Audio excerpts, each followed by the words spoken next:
මහින්ද මහත්තයා මොනවද කරේ? මහින්ද මහත්තයා පට්ට හොරානේ. මහින්ද මහත්තයා තනි කරේ හොරා කාපු එකනේ. එමයි අපේ රාජාංගනේ ගෝරිල්ලා කියන්නේ.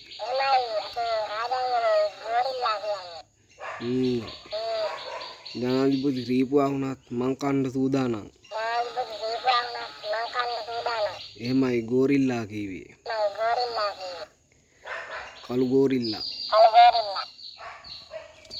ලැජ්ජ නැද්ද? ඈ